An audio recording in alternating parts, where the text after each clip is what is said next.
Forget gurus. Forget anyone claiming to be an online business expert without going through the challenges of entrepreneurship themselves. The Real Money, Real Business podcast is here to prove the best insights in online business comes from your fellow online business builders. We dig into stories of entrepreneurs selling their business on the Empire Flippers marketplace so that you can learn how they made their business profitable, how they overcame obstacles, and what lessons they learned in their online journey. If you want to take your business and your knowledge to the next level, you've come to the right podcast. Let's get started.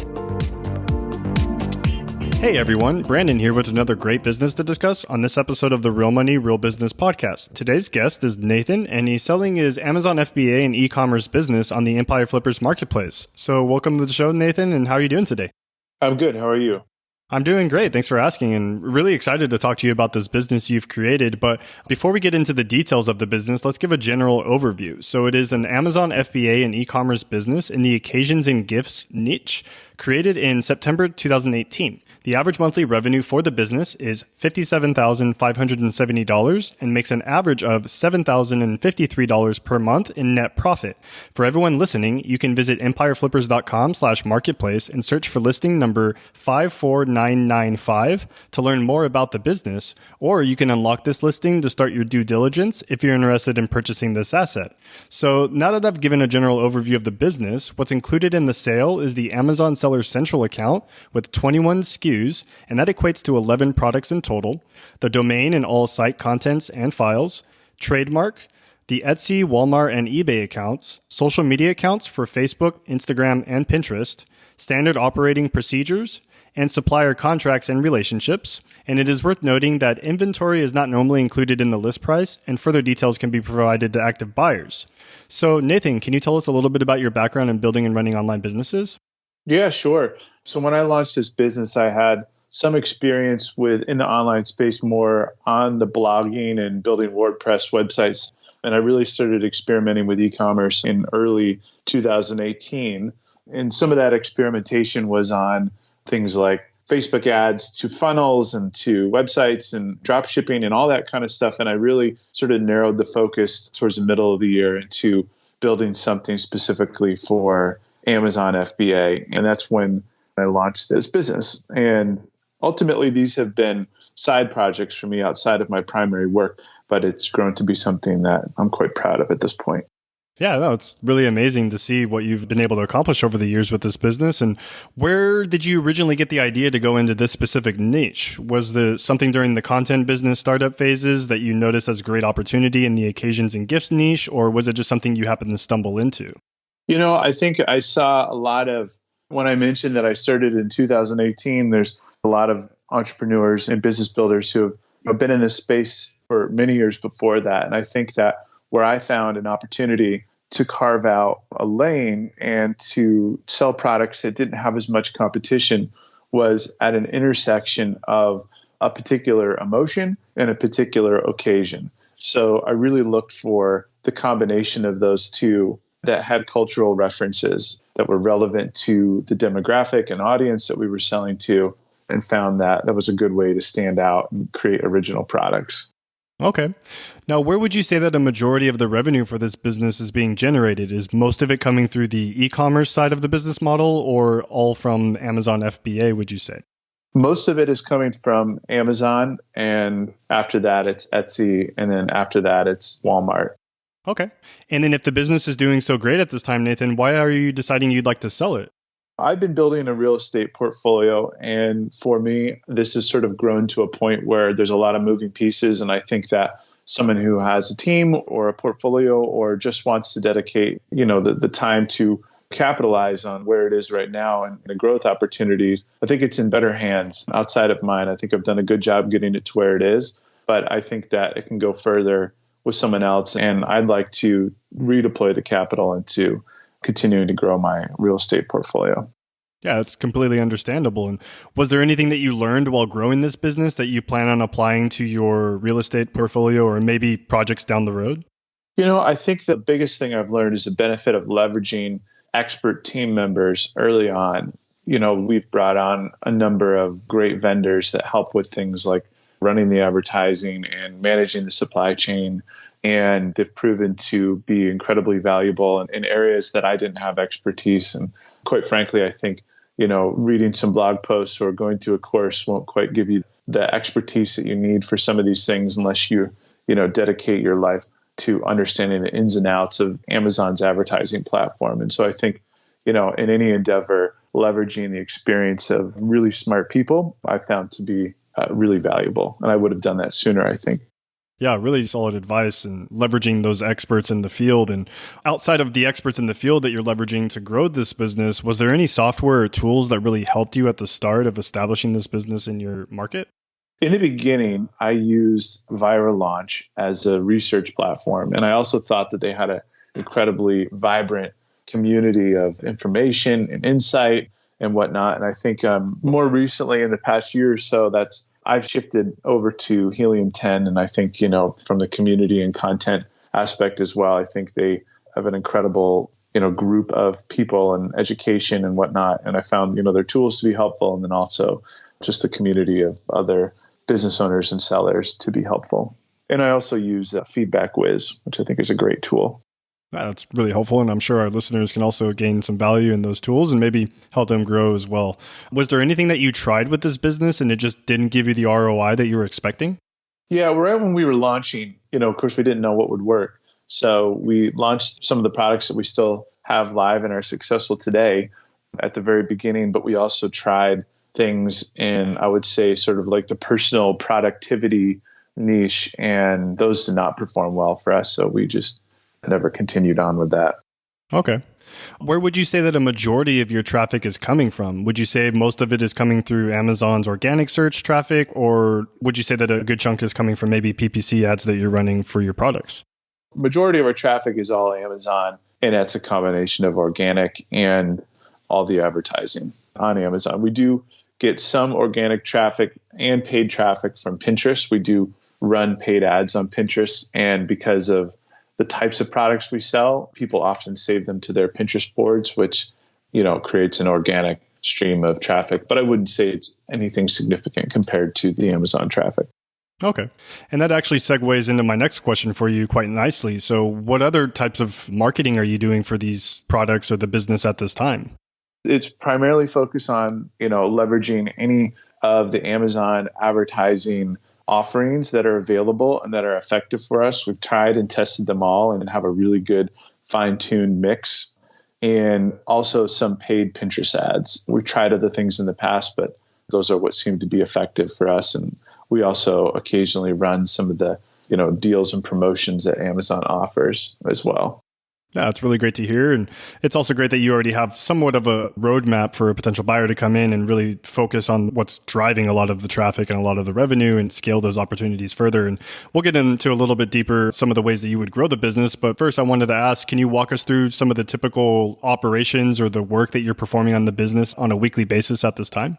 Yeah, so I built this in a way that it could be turnkey for anyone who's operating it. And that came from putting the right people in the right seats. And so we've outsourced key tasks like supply chain management, advertising, and even the factory management and inspections and all of that stuff, along with any product development specific tasks like graphic design and photography. And what I do, I like to know the numbers of everything. And I do a weekly SKU analysis of just looking at just simply how many units sold, what the dollar volume was, what the conversion rate was, and how much we spent on advertising. And I look at that on a SKU level, and just to keep a pulse on where things are going so I can advise the team one way or another on things I feel like we might need to improve on or change, or just quite simply things that are going well. And I also do a cash flow analysis every week and forecast just to look at the money coming in, the money going out. And every week our supply chain manager sends an update, and that's reviewed. And sometimes we need to pay an invoice or to order more inventory. And so I retain control of money going in and out of the bank account, but ultimately all the forecasting and judgment on what to order and when to order it is on the supply chain manager. Okay. And one thing I did notice that stuck out to me was you mentioned having the team handle some of these operations. Now, is that team going to be moving on with the business after the deal is done, or is that team continuing on with you? they are available to continue on with the business as a buyer needs. Okay, perfect. That's really great to hear that. And I know you had mentioned it at the beginning where you had said that this business is somewhat turnkey, but I'm curious, do you feel that there's any particular skill set that a buyer should have prior to acquiring this business? Yeah, absolutely. I think one thing that I did not have early on and that I've learned over the period of running this is it's not sexy, but cash flow management. E-commerce requires a business to order product in advance of selling it.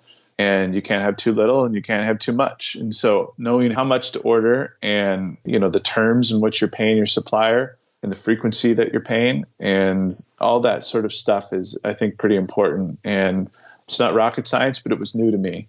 And I think that's something that's good to know is understanding cash flow management with a business that is based on holding inventory.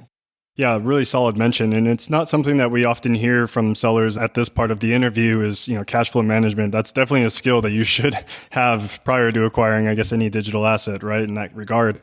Well, I'll say, in other businesses that I've been involved in, you have money that comes in and money that goes out, usually in that order. And in this kind of business, you have money that goes out and then money that comes in. And so just understanding that, I think I would underline how important that is especially to growth, to investing in growth and whatnot. Yeah, absolutely. Another great segue as well. So on that note, hypothetically speaking, if you were to keep this business, Nathan, what are some of the ways that you would try and grow it? Well, there's a number of ways that I have very detailed outlines for that are sort of on the back end of this listing, but at a more broad general level, there are certain, I would say, niche occasions that our products sell really well for. And so there are other products that we've identified that are, could be made by our same supplier and are very similar in nature that would cater really well to these same niche occasions. And then I think there are, frankly, dozens of other occasions that we've identified that would work really well for the kind of products that we sell. And I think if one were to exhaust all of those options, I think that going horizontally in different kinds of products altogether in the same types of occasions that we have success, because customers frequently buy our products for events and get-togethers and parties and whatnot. And I think you as a consumer need multiple things for those types of occasions, and there's a lot of opportunity for other things to be added along the line. And I think if a buyer were really well versed or had a team that was really well versed in other forms of digital marketing, there's certainly expansion that could be done on just the current set of products because we have a website. We don't drive any traffic to the website. We don't do anything on Facebook. We don't do anything on social media. We don't do anything with influencers. And our products are fun. They're used for fun moments. And so I think there's a lot of opportunity just in the marketing of the current products that we just aren't doing that could be done. So I think there's a lot of growth opportunities amongst all those things. Yeah, absolutely. And I'm sure all of our potential buyers as well can also see the value in that roadmap you have established for them and wanting to see the business scale and grow even further. And I'm curious on the flip side of that, Nathan, what would you say are maybe some of the potential risks associated with this business that a buyer should be aware of? I think anything that has a dependency on Amazon could be a bit of a risk. It just depends on how you look at it. With over half of Amazon's retail sales coming from third-party sellers, I really couldn't see a world in which Amazon doesn't want to have that as part of their business anymore. So I don't think there's any broad jeopardy to that kind of thing. But I think, obviously having a strong dependency on the channel is both an opportunity and also could be a risk. Yeah, and it's also worth mentioning, but it is across the board for most Amazon FBA businesses in general, being at the mercy of Amazon as a platform and as a whole. So that's pretty common across the board for this business model. Now, Nathan, are you willing to commit to a non-compete, meaning once the deal is over, you'll stay out of this specific niche during the required time? Yes, I'm happy to. Okay. And then how much support are you willing to offer potential buyers? Are you going with the typical 30 days of email and call support, or did you have something in addition that you would like to add on to that? Look, that structure is fine with me. I also want whoever buys this to be really successful. So if there's things that come up after the fact, I'm more than happy to offer, ideas or insight or answers on anything like that that comes up. Okay, that's really great to hear that. And I'm sure our potential buyers as well can see the value in that added support you're willing to offer them. Now, are you open to negotiating something like an earnout where you'll receive a large portion of the sales price up front and then smaller payments closing out the deal after that? Depending on the right structure, I'm definitely open to that kind of situation. Okay, awesome.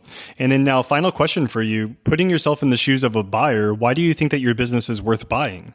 I think that there's a couple of reasons, but one of the main ones is that we've experienced significant growth this year. And I think most of that reason came from we had several months where we were growing rapidly last year and we were continuing to go out of stock. And so we had really, in a lot of ways, depressed sales and depressed profit in 2020. And if you look at the more recent months of our business, both in a revenue and profit standpoint, they're significantly higher than the averages that the business is being sold on. And so I think it's an opportunity to capture value immediately. And then I think these are fun products and they're fun to explore ways to expand them. So I think it just keeps being in the business something fun and exciting. And it's fortunately we found success in a niche that is interesting, but also evergreen. I think those are a couple of the main reasons that this is a good opportunity for a buyer. Yeah, absolutely. And it's really great to see this foundation that you've already established for our potential buyers that are looking at this listing, and ultimately the added support that you mentioned earlier in wanting to see the business scale and grow and continue to be a success. And that pretty much wraps up this call. Was there anything else that you'd like to add, Nathan, that I might have missed? I think we covered it all. Okay, perfect. Well, thanks again for jumping on the call. It was really awesome hearing your story and kind of how you started the business and where it is currently, and looking forward to seeing this listing getting sold for you here in the near future. Thank you, Brandon. All right. Thank you so much. And all right, everyone, thanks for listening. To learn more and to see if this listing has already been sold, head over to empireflippers.com/marketplace and search for listing number 54995. If you're watching this on YouTube, click the link in the description to go straight to the listing. And once you've unlocked this listing, you'll be given everything you need to know about this business. So until next time, enjoy your digital journey.